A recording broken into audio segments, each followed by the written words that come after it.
Buen día con todos, estimados jóvenes. ¿Cómo va?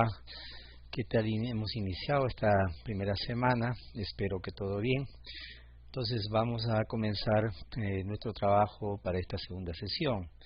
En ese sentido, vamos a compartir, como siempre, un material que nos va a permitir justamente explicar y llevar a cabo como debe ser nuestra sesión programada para esta semana 1, sesión número o letra B, ¿no? O en la secuencia que tenemos planteado, ¿no? Bien, para ello siempre es bueno revisar un poco lo que hemos hecho en la sesión anterior. Entonces, en ese caso hemos visto, por ejemplo, sobre el texto formal. Habíamos analizado un poco lo que era la producción escrita y también la lectura, que van de la mano, y sobre todo se insistió mucho en la explicación de lo que era el texto y sus características o componentes, ¿no? Señalamos, por ejemplo, en la literatura vamos a encontrar diferentes maneras de estructurar el estudio de lo que es el texto. Entonces, por ejemplo, nos hablan de dos componentes básicos del texto formal, ¿no? Estamos hablando de que tiene características de fondo y de forma. Algunos le llaman internas, a las llamadas de fondo, y a las externas de forma. Entonces, indistintamente de ello, creo que aquí sintetizamos lo que muchos autores plantean como una necesidad para tener en cuenta cuando se elabora un texto. Muy bien. Entonces, por ejemplo, hablamos de la claridad. ¿Eso qué significa? La claridad en la organización de las ideas, ¿no? De los temas. Eso mismo trae consigo otro principio fundamental en redacción, que es el de la cohesión y la coherencia. Habíamos insistido mucho en este aspecto, dado que en los diferentes niveles de estudio, y sobre todo en este nivel académico, universitario, e incluso ya cuando las personas terminan una carrera, una profesión, subsiste aún en la parte de redacción, sobre todo redacción administrativa, porque eso sucede. He podido observar esos casos en las que el tema de la cohesión y la coherencia textual sigue siendo un tema pendiente que no se desarrolla plenamente en los diferentes niveles de la educación de nuestro país, ¿no? Entonces decimos que un texto debe ser cohesionado, sí, y coherente a la vez, correcto. ¿Por qué razón? Porque en el entendimiento de que el texto asemeja a un todo, es decir, por ejemplo, haciendo este parangón de lo que es un rompecabezas, como había mencionado la clase pasada, el rompecabezas tiene partes, piezas que lo componen. Igual, el texto está formado por párrafos, estas a su vez por oraciones, por frases, palabras, sílabas y fonemas, ¿no? Que constituyen el sistema de la lengua española. Muy bien. Entonces, para que eso pueda ser considerado, decimos que un texto debe guardar el principio de la cohesión cuando sus partes están unidas adecuadamente, siguiendo un orden jerárquico, que eso lo vemos cuando se ordenan las ideas de manera coherente.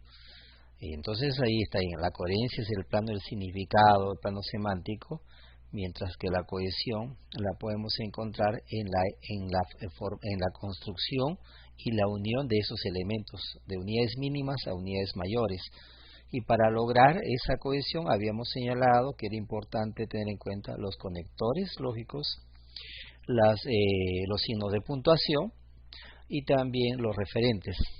A eso se suma la importancia de las normas sintácticas, ¿no? En la construcción de las oraciones para lograr esas cohesiones.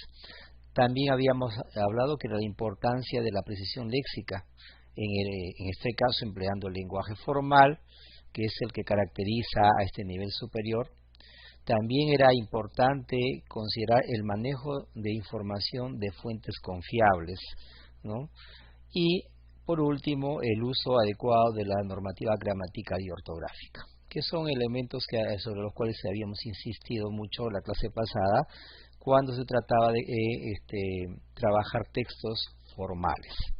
Muy bien, habiendo hecho este pequeño recuento, entonces ahora nos adentramos a lo que vamos a realizar para esta sesión número 2. Nuestro logro: al finalizar esta sesión, el estudiante debe elaborar un esquema de producción, el cual jerarquiza la información que encuentre para la redacción de un texto formal, ¿no? Entonces, eso es lo que pretendemos. Finalmente, deben ustedes elaborar ese esquema, ¿no? Para ello, debemos considerar, ¿no? Por ejemplo, la situación que encontramos cotidianamente, y eso se da en los diferentes niveles de la educación, ¿no? Por ejemplo, hay una tarea, un trabajo que dejan los profesores a los jóvenes, ya el tema X deben desarrollarla. Sin embargo, cuando no se ha practicado o no se ha tenido mucho en cuenta cómo elaborar los textos, surge los problemas y las dudas de nuestros estudiantes para elaborar un texto original. Interrogantes como, por ejemplo, ¿y cómo lo hago? ¿En qué orden voy a organizar las ideas? ¿Cuántos párrafos debe tener mi texto? ¿Y qué tipo de texto debo utilizar? ¿Cuál es mi propósito? Y una serie de interrogantes que siempre llegan a la mente de nuestros estudiantes. Entonces, allí surge la idea de utilizar, por ejemplo, algunas estrategias discursivas, como es el caso del empleo de los esquemas, entendiendo que para la construcción de un texto original, sobre todo de estructura expositiva y argumentativa, por ejemplo, hay organizadores visuales como el esquema de llaves, que también ayuda, y en esta ocasión nosotros vamos a considerar el esquema numérico o enumerativo, también le dicen, ¿no? Entonces, para ello es importante también remarcar y que entendemos por el esquema de producción, ¿no? En la estrategia discursiva es importante indicar que este esquema, como organizador visual, nos ayuda justamente a ordenar ideas de manera jerarquizada, temas, ideas, ¿no? En forma jerárquica. Y esto nos presta mucha utilidad, como había manifestado, para elaborar justamente textos que en este nivel superior con frecuencia se construyen. Son los textos expositivos, que tienen una estructura de introducción, desarrollo, cierre, y los textos argumentativos, que igual tienen tres partes, ¿no? Un párrafo de inicio en el que se plantea la tesis, el punto de vista, los párrafos subsiguientes en los que se utilizan argumentos para sostener nuestra postura, y un párrafo de cierre o conclusión en el que se remarca la tesis o postura y se también señalan las ideas básicas desarrolladas. Muy bien, entonces para ese tipo de texto necesitamos seguir estrategias, procedimientos que nos ayuden a ordenar las ideas. Muy bien, aquí vamos a observar en esta diapositiva la importancia, por ejemplo, de conocer y emplear adecuadamente los esquemas, ¿no? En este caso el esquema numérico que sirve para la producción de un texto. Aquí observarán sacado este material de estos autores Castillo y Villanueva, que publican este ejemplo que me pareció interesante y el cual me sirve para explicar un poco lo que es el esquema para desarrollar un texto utilizando esta estrategia, ¿no? Partimos siempre de un tema.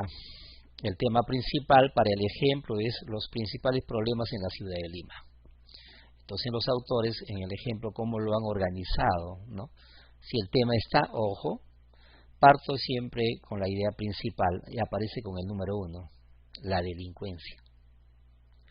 Esta idea principal a su vez es desarrollada por una idea secundaria, tipos de delincuencia.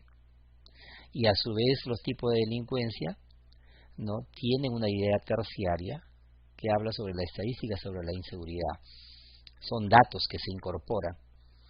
Luego dentro de esta idea principal, que es parte de un párrafo, ojo, aparece una segunda idea secundaria que nos dicen las consecuencias de la delincuencia. Y ahí vamos a encontrar dos ideas, ¿no?, terciarias, ¿no? Las consecuencias emocionales, las consecuencias económicas. Si se dan cuenta, jóvenes, todo esto constituye en un solo párrafo. Y hay la regla principal en cuando se trata de elaborar un texto y analizar también, nos dicen, si yo tengo un texto que tiene 3 párrafos, ¿cuántas ideas hay? Ideas principales. Entonces ustedes ya en razonamiento dirán, profesor, y conteniendo el ejemplo, si hay 3 párrafos, hay 3 ideas principales. Si son 5, hay 5 ideas principales. Entonces ese es el esquema que se maneja para la construcción y el análisis del texto, ¿correcto? En el ejemplo que estamos mostrando, entonces tenemos ideas principales, una idea principal, una idea secundaria que desarrolla esa idea principal y una idea terciaria que amplía información sobre la idea secundaria. Acá, para el ejemplo que estoy mostrando, tenemos aquí otra idea secundaria, consecuencias de la delincuencia, y así sucesivamente, como podrán visualizar, ¿no? Para este ejemplo, entonces, tenemos 3 ideas principales que desarrolla este texto, 3 párrafos. Muy bien. Entonces, como verán, este es un ejemplo bastante ilustrativo de cómo se emplea el esquema numérico o enumerativo, también le dicen, para ordenar de manera jerarquizada las ideas. Muy bien. Teniendo en cuenta ello, ¿qué vamos a encontrar luego? Que la redacción se considera como un proceso creativo del texto. Y como proceso creativo implica determinados elementos a considerar. Hay que ver, tiene mucho que ver con la competencia lingüística de las personas, ¿no? Y una serie de elementos a considerar también. Por ejemplo, yo tengo que desarrollar sobre un tema determinado. Primero, tengo que elegir un tema. Si es muy general, lo delimito. Podría decir, por ejemplo, yo hablo la economía. Es muy general. La economía en el mundo, ¿no? La economía en América, la economía en Sudamérica, la economía en el Perú. De lo que es general, lo voy a reducir a algo más pequeño, más preciso. A eso se llama delimitación del tema. Luego, para desarrollar o trabajar este tema, necesito buscar fuentes de información, físicas o virtuales. Y luego de que encuentre esos datos, que van hasta encontrar ahí, la clase pasada señalamos que era importante los repositorios virtuales, ¿no? en estos tiempos, era el procesamiento de los datos, desarrollar la capacidad de sintetizar, sumillar, son técnicas que también se emplean. Y luego de ello, las ideas que han sido comprimidas, las organizo de manera jerárquica. Y para ello vale dos esquemas que había mencionado. Puede ser el esquema de llaves, pero en este caso, como estamos señalando, vamos a emplear el esquema numérico o enumerativo. Y luego de esa fase comienza el proceso de construcción del texto, teniendo en cuenta el propósito, ¿no? Y la elección. Ese propósito trae consigo una estructura determinada. Si mi propósito es solamente informar, entonces en estructura expositiva, introducción, desarrollo y cierre, ¿correcto? Entonces miren, ¿a cuánto vale de tener propósito y su estructura? O sea, hay un orden, una secuencia. Entonces en esa construcción es importante que vayamos revisando, porque siempre hay algo que tenemos que ajustar. Y la redacción planteada como un proceso creativo es así. Después de las revisiones que tienen que ver con todos los elementos de cohesión, de coherencia, revisando la normativa gramatical, ortográfica, Entonces comienzo ya a darle el trabajo final, la redacción final de ese texto, ¿no? Y entonces, si se dan cuenta, cuando hablamos de construir un texto, muchas veces los jóvenes dicen, es fácil, y lo que comúnmente hacen, ¿no? Busco información, ¿dónde? Internet. Buscador Google, generalmente, no digo todos. ¿Qué fuentes van? Monografías.com, Rincón del Vago, Wikipedia, etc., etc. Eso es fácil de detectar, jóvenes. ¿Por qué razón? Bueno, vamos a ver que la redacción como proceso creativo es algo individual.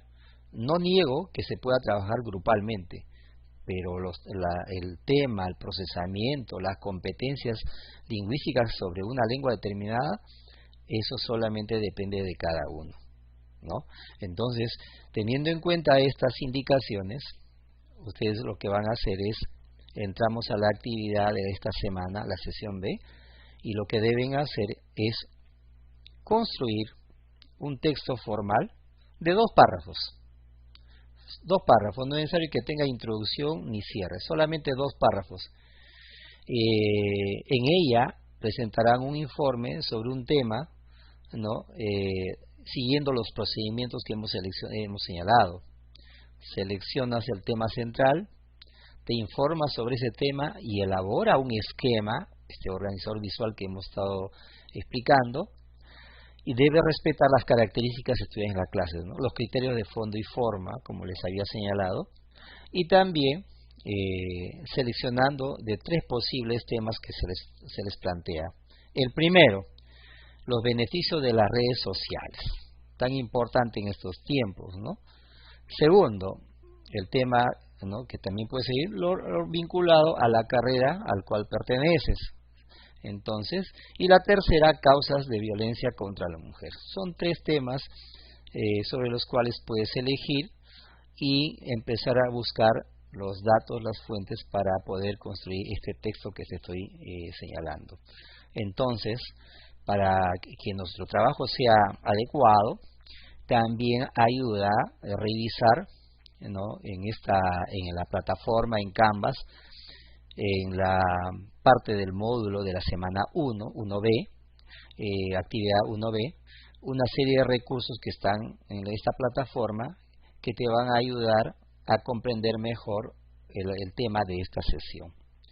Para ello, como sabes, lo que vamos a hacer en la presente sesión es justamente considerar, empezar las clases, y antes de eso, si lo puedes revisar, mejor todavía, las dudas, consultas, mediante foro, chat. Las tareas la van a ejecutar, ¿no?, teniendo en cuenta estas indicaciones, y luego esas tareas se suben a la plataforma, y la evaluación, en este caso, tiene la libertad de hacerlo de manera individual o grupal. Muy bien. Cuando decimos grupo, máximo 4, no puede haber más de 4, ¿correcto? Este trabajo lo suben a la plataforma y lo voy a revisar utilizando esta herramienta que es el SpeedGrider, que es una herramienta muy importante que ya la clase pasada les he mencionado y me permite hacer también la retroalimentación, las sugerencias para seguir mejorando nuestro trabajo. Porque construir un texto no es fácil, lleva mucho tiempo para poder construir un texto adecuado con las características que hemos señalado, ¿correcto? Me refiero a un texto formal, obviamente, ¿no? Entonces, de este modo vamos a hacer la evaluación de este trabajo y como parte final siempre las recomendaciones, jóvenes, ¿no? Tenemos ahí que cada inicio de semana y en el desarrollo no se olviden de revisar los anuncios, porque ahí siempre voy a ubicar aspectos, los tips que muchas veces dicen para redactar un trabajo, para consolidar mejor nuestros conocimientos para la parte práctica. Muy bien, también cada sesión le estoy adjuntando en este PPT, por ejemplo, una bibliografía. En este caso es de Castillo y Villanueva, un libro publicado en el 2017, Saber escribir, saber argumentar y pertenece a la editorial Escuela Activa, y es esta, ¿no? Que felizmente lo conseguí. Lo pueden ubicar este libro en la librería de la Universidad Católica. Otra librería donde también pueden encontrar es la librería San Cristóbal, que está en el centro de Lima, una librería muy completa para diferentes temas, que está, repito, acá en la avenida Wilson, en la Plaza Francia. Ahí está la librería San Cristóbal, buena librería, puede encontrar ya en formatos físicos, ¿no? Obviamente de los formatos digitales que muchas de ellas tienen, ¿no? Entonces ahí está esta recomendación. Y para cerrar nuestra clase me quedo con lo que decía Hilda Basulto, ¿no? Que la redacción es una capacidad comunicativa de primer orden que denota un grado de cultura avanzado en las personas. ¿Qué dicen, jóvenes? ¿Comparten esa opinión? Los dejo para la reflexión y conmigo será hasta otra oportunidad. El profesor Olvis Carrasco se despide. Buen fin de semana, jóvenes. Hasta la próxima.